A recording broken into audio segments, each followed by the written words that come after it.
Welcome to Let's Girl Therapy. Let's talk about the way the anxious brain might actually be exacerbating my POTS symptoms. So, the mind loves to be in control. It loves to be ahead of the game. And after you have chronic illness and you have a lot of stuff that catches you off guard, there is nothing the mind likes more than being right. It likes to prepare you. It likes to be in the mindset of quite literally like, I'm going to tell you what's about to happen even if it hasn't happened yet. And one of the things that I have noticed is that my brain now more than ever is like, you're nauseous. And I like check in with my body and I'm like, no, you're not. And then it's like, oh, you're lightheaded. And I check in again and I'm like, no, you're not.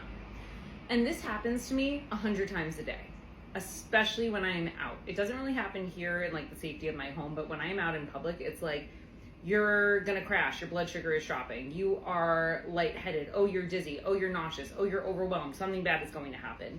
And it takes extreme effort and mental energy for me to be like, no, you're not.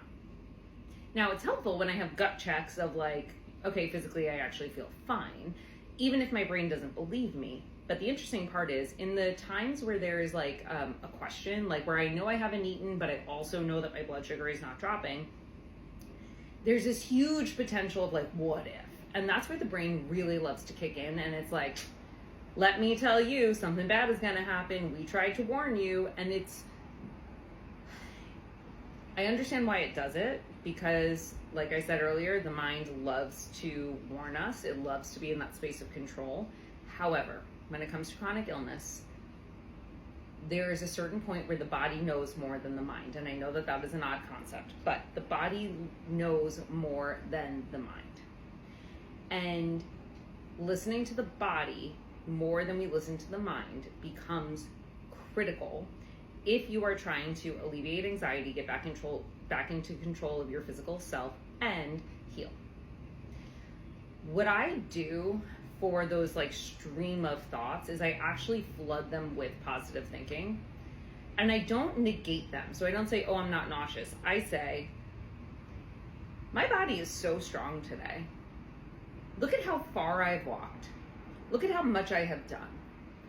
Think about all the things that I have been able to do today that I could not do 3 years ago. And somehow flooding these thoughts through my mind actually makes my body feel better and lighter and stronger and happier.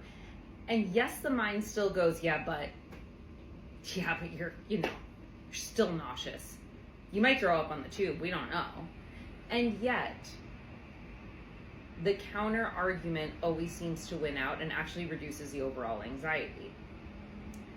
Part of the healing journey, which is so critical, and it is the part that I truly did not give credence to when I was in the early stages of this, is how we talk about our bodies, how we talk about our illnesses, and what message we are giving to the mind. And I know that it is not easy, because God knows that I have spent many hours and days and weeks and months being mad and upset and frustrated at my physical body. But the moment that I said, I'm not against you, and the moment that I put my mind in the back seat and I was like, you don't get to tell me that I am nauseous or that I am like, etc.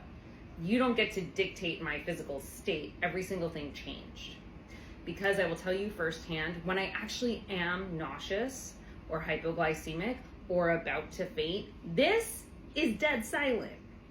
The mind's not giving me a narrative. The mind is literally nowhere to be found. It's all instinct. The entire body is just like, we are in trouble, go handle it.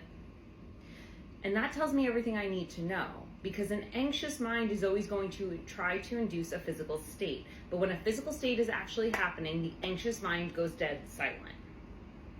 Anybody who has ever had a panic attack induced by fear, like fear of flying, you've had it on a plane, not a preemptive fear, but like, I'm actually genuinely afraid right now, you will know what I am talking about. Preemptive fear is the mind saying, you're already nervous, you're about to get afraid, let's go, and it kicks into gear. Actual, real lived fear, that moment when you're in a physical experience and you're like, oh shit, this is not good, the mind goes silent and the body takes over. And in this instance, at least for me, letting my body give me the clues and giving me the cues allows me to remain in a state of much more control and deeper calm than me ever listening to an anxious mind.